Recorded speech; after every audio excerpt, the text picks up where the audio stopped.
Good morning, students. Today we are going to discuss properties of bulk matter. We have already done 7th A part. We are going to discuss some important questions, conceptual question in that part. Okay. First question is, why are spring made up of steel and not of copper? देखिए, जो springs होते हैं वो steel के बनते हैं, वो copper के नहीं बनते हैं. ऐसा क्यों होता है? ठीक है. तो देखिए, जब भी हम डिफॉर्मिंग फोर्स की बात करते हैं, जैसा कि मैंने आपको पहले समझाया हुआ है कंसेप्ट कि डिफॉर्मिंग फोर्स होता क्या है, तो सबसे पहले अगर बात करें डिफॉर्मिंग फोर्स की, जब भी डिफॉर्मिंग फोर्स लगाई जाती है तो जो स्टील स्प्रिंग है वो स्ट्रेच होता है कम. ठीक है. जो स्टील का स्ट्रिंग, जो स्प्रिंग जो है स्टील का बना हुआ है वो आपका कम स्ट्रेच होता है, less. Okay, lesser than copper. सबसे पहले सिंपल सी बात है, अगर हमने डिफॉर्मिंग फोर्स लगा दी स्प्रिंग की स्टील के ऊपर, ठीक है, स्प्रिंग जो कि स्टील का बना हुआ है, तो जो स्टील स्प्रिंग होता है वो स्ट्रेच जो होता है वो लेस स्ट्रेच होता है. It is stretched less as compare to copper. Copper के कंपैरिजन में जो स्टील होता है वो स्ट्रेच लेस होता है. दूसरी बात अगर मोर ओवर की जाए, मोर ओवर जो स्टील है spring recover its original state quicker. जो स्टील स्प्रिंग है ये अपनी ओरिजिनल जो स्टेट है, ओरिजिनल स्टेट क्विकर रीगेन कर जाता है. ओके, जल्दी जो है ये अपनी स्टेट को रीगेन कर जाता है एज कंपेयर टू कॉपर. ठीक है, जैसे ही हम डिफॉर्मिंग फोर्स रिमूव करते हैं. ठीक है, सिंपल सी बात है, अगर आपके पास स्टील से बनी हुई स्प्रिंग है तो अगर हम उस पर डिफॉर्मिंग फोर्स अप्लाई करते हैं तो वो कम स्ट्रेच होती है, वेयर एज अगर हम कॉपर के ऊपर जो है डिफॉर्मिंग फोर्स लगाएंगे तो वो ज़्यादा स्ट्रेच करेगी as compare to spring steel के. ठीक है. और दूसरी बात है, जैसे ही हम रिमूव कर देते हैं, क्या रिमूव करते हैं, डिफॉर्मिंग फोर्सेस को रिमूव कर देते हैं, तो वो अपनी ओरिजिनल पोजीशन में जल्दी आ जाता है steel as compare to copper. ठीक है.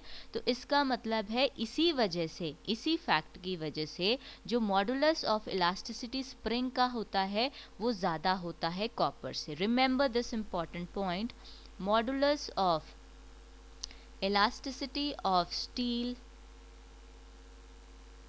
is greater than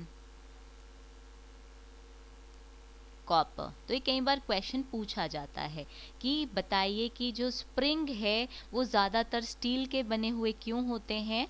they are made up of steel not of copper. क्यों वो कॉपर के बने हुए नहीं होते हैं. ठीक है. तो स्प्रिंग जो है वो स्टील के इसीलिए बने होते हैं क्योंकि जो मॉडुलस ऑफ इलास्टिसिटी की वैल्यू स्टील की आती है वो ज़्यादा आती है कॉपर से. और ऐसा क्यों है, ऐसा इसीलिए है, ये हमें पता कैसे चलता है, वो इस तरह से पता चलता है कि जब भी हम डिफॉर्मिंग फोर्स अप्लाई करते हैं स्प्रिंग स्टील के ऊपर तो वो जो है वो कम स्ट्रेच होता है कॉपर के कंपैरिजन में, और जैसे ही हम डिफॉर्मिंग फोर्स को रिमूव कर देते हैं तो वो अपनी ओरिजिनल पोजीशन में जल्दी वापस आ जाता है एज कंपेयर टू कॉपर. इसीलिए मॉडुलस ऑफ इलास्टिसिटी जो है वो स्टील का ज़्यादा होता है as compare to copper. That is why steel springs are made of steel and not of copper. इसीलिए जो स्प्रिंग होती हैं वो स्टील की बनती है ना कि कॉपर की. Okay. Now let us move to the next question. Now let us discuss question number 2. Which is more elastic, rubber और स्टील? ज़्यादा इलास्टिक कौन सा होता है, रबर ज़्यादा इलास्टिक होता है या फिर स्टील ज़्यादा इलास्टिक होता है? You have to explain this. ठीक है. तो इसके लिए हम क्या कंसिडर करेंगे, वी विल कंसिडर 2 रॉड्स. ठीक है, 2 रॉड्स ले लेते हैं. Let us consider 2 rods. One is made up of rubber and other is made up of steel. एक ले लेते हैं हम रबर की रॉड और एक ले लेते हैं हम स्टील की रॉड. ठीक है. You will right in your own words that let us consider 2 rods, one is made up of rubber and other is made up of steel. Each is having length L. दोनों का length जो है वो हम L से denote कर देते हैं. ठीक है. और दोनों का जो क्रॉस सेक्शनल एरिया है दैट इज ए. ओके. अब बात करें अगर यंग मॉडुलस की, तो यंग मॉडुलस जो आपका है इलास्टिसिटी का रबर के लिए वो हम वाई आर से डिनोट कर देते हैं, वेराज स्टील के लिए वो हम वाई एस से डिनोट कर देते हैं, यंग मॉडुलस ऑफ इलास्टिसिटी। ठीक है, क्योंकि अब हमें ये डिफाइन करना है कि इन दोनों में से ज़्यादा इलास्टिक कौन सा है। तो ज़्यादा इलास्टिक कौन सा है, तो इसके लिए हम इन दोनों के ऊपर फोर्स अप्लाई कर देते हैं, सेम फोर्स एफ अप्लाई कर देते हैं। ठीक है, तो जब हम फोर्स अप्लाई करेंगे तो आपको पता है जब भी फोर्स अप्लाई की जाती है तो क्या आएगा, वायर में कुछ ना कुछ एक्सटेंशन आएगा, यानी क्या आएगा, वायर में कुछ ना कुछ उसकी लेंथ में इंक्रीज आएगा, यहाँ भी इंक्रीज आएगा लेंथ में और यहाँ भी इंक्रीज आएगा। तो जो रबर में इंक्रीज आ रहा है उसको हम डेल्टा एल आर से डिनोट कर देते हैं, और जो स्टील वायर में इंक्रीज आएगा that is delta L S से डिनोट कर देते हैं। ओके, तो जब भी हम स्ट्रेचिंग फोर्स एफ अप्लाई करेंगे ईच रॉड के ऊपर, तो वहाँ पर एक्सटेंशन आएगा आपके रबर रॉड में और स्टील रॉड में। ठीक है, तो वहाँ पर जो एक्सटेंशन आएगा वो आपका रबर रॉड में जो होगा वो ज़्यादा होगा एज कम्पेयर टू आपका स्टील रॉड में। ओके, अगर हम सेम फोर्स अप्लाई कर रहे हैं तो इसके अकॉर्डिंगली हमारा जो यंग मॉडुलस आएगा स्टील में और रॉड में, रबर में, वो क्या आएगा। देखिए सिंपल सा फॉर्मूला हमारे पास यंग मॉडुलस का होता है, that is F into L upon A delta L. ठीक है, अगर रबर के लिए लिखेंगे तो एक्सटेंशन हम रबर के लिए यूज़ कर लेंगे, वैसे ही अगर हम यही फॉर्मूला स्टील के लिए लिख रहे हैं तो बस इतना सा फ़र्क आएगा कि जो चेंज इन लेंथ आ रहा था हमारा डेल्टा एल, वहाँ पर हम डेल्टा एल एस लिख देंगे। ठीक है, अब हम इनको क्या कर देंगे, dividing equation 1 and 2। It is up to you कि आप 1 को 2 से करिए, 2 को 1 से करिए। हमने तो सिर्फ ये है कि रिलेशन देखना है कि यंग मॉडुलस जो है वो किसका ज़्यादा आता है, तो दोनों ही केसेस से आपके आंसर आ जाएंगे। ठीक है, तो जैसे हम वाई एस को वाई आर से डिवाइड करेंगे, अगर आप इसको इससे डिवाइड करते हैं तो क्या होगा, F L upon A delta L S divided by, ये डिनोमिनेटर से आपका रेसिप्रोकल होके क्या बन जाएगा, A delta R upon F L. ये एफ एल से एफ एल कैंसिल हो जाएगा, ए से ए कैंसिल हो गया यहाँ पे, तो यहाँ पर जो आपका एक्सप्रेशन आ जाएगा that is delta L R upon delta L S. ठीक है, तो यहाँ से आप ये कह सकते हैं कि डेल्टा एल आर और जो आपका अपॉन अगर इस तरफ कर दिया जाए तो ये ग्रेटर देन क्या होगा, 1 होएगा। यहाँ से आप ये निकाल सकते हैं L upon delta L S that is greater than 1, तो ये आपका क्या है, ग्रेटर देन 1 है। तो ऑब्वियस सी बात है जो आपका स्टील का यंग मॉडुलस ऑफ स्टील होगा और यंग मॉडुलस ऑफ रबर होगा वो भी क्या होगा, ग्रेटर देन 1 होगा।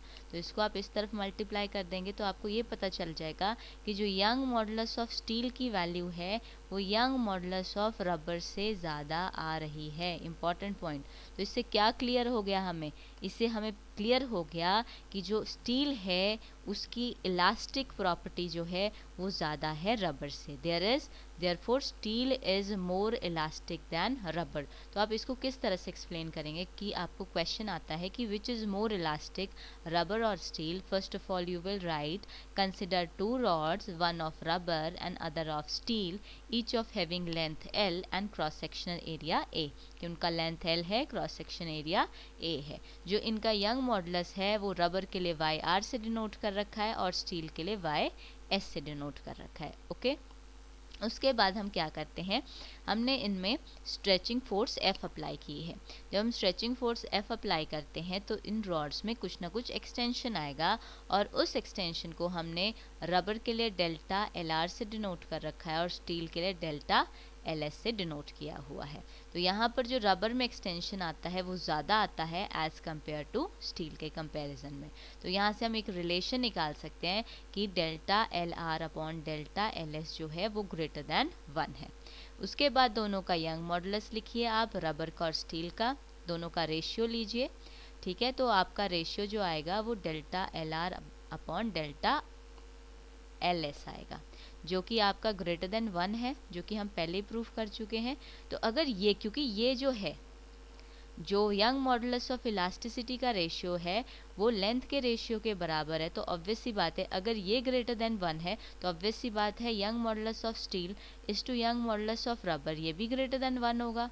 ठीक है, और यहाँ इसको क्रॉस मल्टीप्लाई कर दीजिए तो यहाँ से हमें पता चल जाएगा कि जो स्टील का यंग मॉडुलस ऑफ इलास्टिसिटी है वो ग्रेटर है रबर के यंग मॉडुलस ऑफ इलास्टिसिटी से।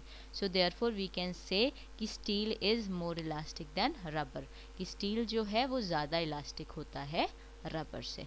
Okay, now let us move to the next question. Now the next question is a wire is stretched a certain amount under a load.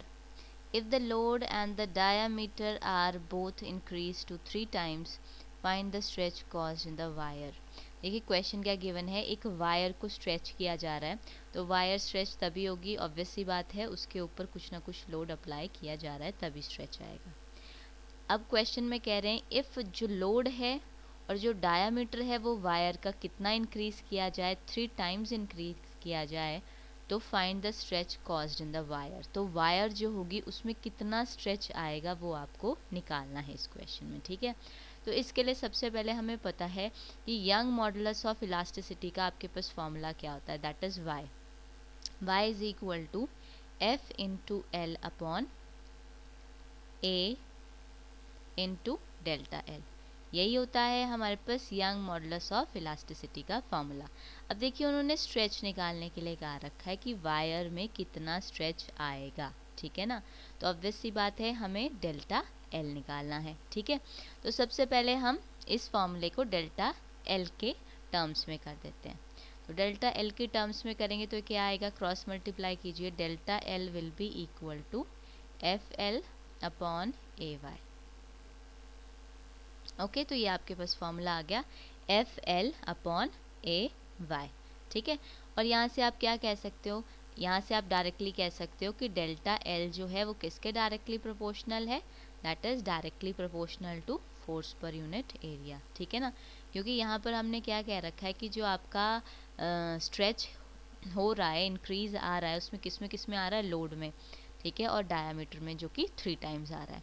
तो delta L जो है आपका F by ए है, तो जो increased stretch आएगा उसको हम डेल्टा एल डैश से डिनोट कर देते हैं। वो कितना आ जाएगा आपका, फोर्स में भी आपका 3 टाइम्स इंक्रीज हो रहा है, ठीक है, और एरिया जो है वो भी आपका 3 टाइम्स बढ़ रहा है। ठीक है,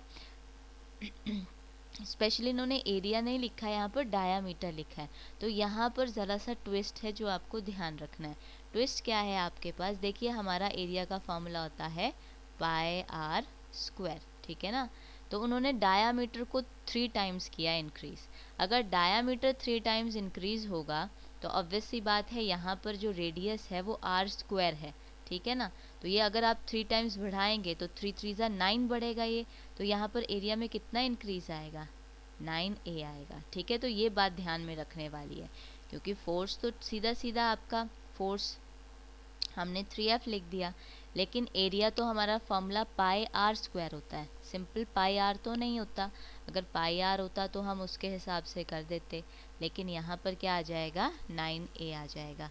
अब आप दोनों का रेशियो निकाल लीजिए, फिर आपका आंसर आ जाएगा, तो हमें पता चल जाएगा delta L dash upon delta L, तो कितना आ जाएगा, अगर आप डेल्टा एल डैश करेंगे अपॉन 9a, डेल्टा एल जो है आपका फोर्स पर यूनिट एरिया, ए से ए कैंसिल हो गया, एफ से एफ कैंसिल हो गया, ये 3 1 ज़ा 3 3 3 ज़ा 9, तो आपका delta L dash upon delta जो है दैट इज इक्वल टू 1/3 आ रहा है। तो जो स्ट्रेच आ रहा है आपका वायर में वो कितना आ रहा है, that is 1 by delta L dash by L, आपका 1/3 आ रहा है। Okay, so that is all about for today. If you are having any doubt anywhere, leave the comment below and do like and subscribe our channel. Thank you so much.